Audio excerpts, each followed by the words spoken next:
ഞാൻ ഒരു ex-TPM വിശ്വാസിയാണ്. ഞാൻ പൊയ്ക്കൊണ്ടിരുന്ന സഭയുടെ ആസ്ഥാനം എന്ന് പറയുന്നത് തിരുവല്ലയാണ്. പുഷ്പഗിരി ഹോസ്പിറ്റൽ അറിയാവുന്നവർക്ക് പരിചയം ഉണ്ടായിരിക്കും. അതിൻ്റെ തൊട്ട് താഴെ കാണുന്ന ചർച്ചാണ്. എൻ്റെ ഒരു ഫ്രണ്ട് അയച്ചു തന്ന വീഡിയോ ആണ്. അവിടെ ഒരു ഫയർ ആക്സിഡൻറ്റ് ഉണ്ടായി.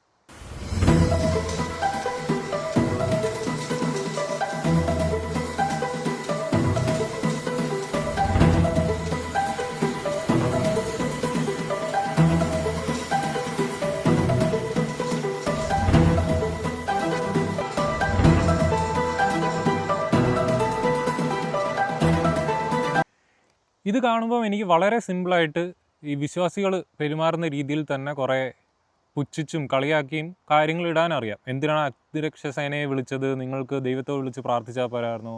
ദൈവത്തിൻ്റെ ഭവനമല്ലേ, അവിടെ തന്നെ ദൈവം ഇങ്ങനെ തീ കത്തിക്കുമോ? ദൈവഹിതമാണോ? ഇങ്ങനെ പല രീതിയിൽ പല ബൈബിളിൽ നിന്നുള്ള കാര്യങ്ങൾ തന്നെ എടുത്തു വെച്ചിട്ട് എനിക്ക് ഇതിനെ കളിയാക്കാൻ സാധിക്കും. പക്ഷേ അത് ചെയ്തു കഴിഞ്ഞാൽ ഞാനും വിശ്വാസിയും തമ്മിൽ യാതൊരുവിധ വ്യത്യാസമില്ലാതായി. ഈ ഒരു കാര്യം ഞാൻ ആദ്യം കണ്ടപ്പോൾ ഇതിനെ റിയാക്ട് ചെയ്യണ്ട എന്ന് വിചാരിച്ചാണ്. പക്ഷേ എനിക്കൊരു കാര്യം പറയണം എന്ന് തോന്നി. വളരെ സിമ്പിളായിട്ട് ഇപ്പോൾ എനിക്കൊരു പനി വന്നു കഴിഞ്ഞാൽ, അല്ലെങ്കിൽ എന്തെങ്കിലും ഒരു അസുഖം വന്നു കഴിഞ്ഞാൽ, അല്ലെങ്കിൽ എന്നെ ഒരു വണ്ടി ഇടിച്ചു കഴിഞ്ഞാൽ ആദ്യം എനിക്ക് ചുറ്റും ഉണ്ടായിരുന്ന ഈ വിശ്വാസികൾ പറയാൻ പോകുന്നത്, കണ്ടില്ലേ അവൻ്റെ അവസ്ഥ കണ്ടില്ലേ, അവൻ ദൈവത്തെ ക്രിട്ടിസൈസ് ചെയ്ത് അങ്ങനെ ഇങ്ങനെ നടന്നിട്ട്, ദൈവം ഇല്ല എന്ന് പറഞ്ഞ് നടന്നിട്ട് ഇപ്പോൾ അവൻ്റെ അവസ്ഥ കണ്ടില്ലേ, ദൈവം കൊടുത്ത ശിക്ഷ അങ്ങനെ ഇങ്ങനെയാണെന്നായിരിക്കും പറയാൻ പോകുന്നത്.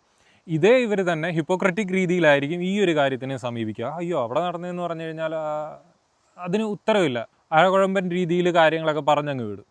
അപ്രതീക്ഷിതമായി സംഭവിക്കുന്ന കാര്യങ്ങൾ, അതിനെയാണ് നമ്മൾ ആക്സിഡൻ്റ് എന്ന് പറയുന്നത്. അത് ആർക്കും വരാം. ഇപ്പോൾ ഒരു അസുഖമാണെങ്കിൽ ഏതൊരു മനുഷ്യനും വരാവുന്നതേ ഉള്ളൂ. ഒരു ആക്സിഡൻ്റ് ആണെങ്കിൽ ആർക്കും വരാം. അതിനനുസരിച്ച് നമ്മൾ സേഫ്റ്റി പ്രിക്കോഷൻസ് എടുക്കുക. പ്രാർത്ഥിച്ചുകൊണ്ടിരുന്നിട്ട് യാതൊരുവിധ കാര്യമില്ല. സേഫ്റ്റി പ്രിക്കോഷൻസ്, ഫയർ ഹസാർഡ്സിനെ മാറ്റി നിർത്തുക.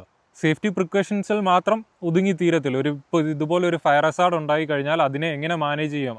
ഇപ്പോൾ പല ടൈപ്പിലുള്ള ഫയറുകളുണ്ട്. ആ പല ടൈപ്പിലുള്ള ഫയറിന് പല വ്യത്യസ്തമായ രീതിയിലുള്ള പ്രിക്കോഷൻസ് വേണം നമ്മളെടുക്കാൻ. അതിനുള്ള ഫയർ ബ്ലാങ്കറ്റ്സ് ഉണ്ട്, സാൻഡുകൾ, പല ടൈപ്പ് ഫയർ എക്സ്റ്റിങ്ക്വിഷേഴ്സ് ഉണ്ട്. അപ്പം അങ്ങനെയുള്ള കാര്യങ്ങൾ പ്രിക്കോഷൻസ് എടുക്കുക, സേഫ്റ്റി മെഷേഴ്സ് എടുക്കുക. ഇനിയുമെങ്കിലും മറ്റൊരു മനുഷ്യൻ്റെ, നിങ്ങളുടെ വിശ്വാസത്തിന് പുറത്ത് നിൽക്കുന്ന ഒരാൾക്ക് ഒരു ആക്സിഡൻറ്റ് ഉണ്ടാകുമ്പോഴോ അല്ലെങ്കിൽ അയാൾക്ക് ഒരു അസുഖം വരുമ്പോഴോ അത് അയാളുടെ വിശ്വാസം കൊണ്ടാണെന്ന് പറഞ്ഞു പരത്തി അങ്ങനെ പറയുന്ന ആ ഒരു സൈക്കോപാത്ത് രീതിയിൽ നിന്ന് ദയവ് ചെയ്ത് പുറത്തു വരിക. മനുഷ്യത്വത്തോടുകൂടി, അനുകമ്പയോടുകൂടി എല്ലാ മനുഷ്യരെയും കാണാൻ ശീലിക്കുക. എല്ലാം നിങ്ങളുടെ വിശ്വാസത്തിന് മേളിൽ സ്നേഹിക്കുകയും വെറുക്കുകയും ചെയ്യുന്ന ആ ഒരു കാര്യം ദയവ് ചെയ്ത് അവസാനിപ്പിക്കുക.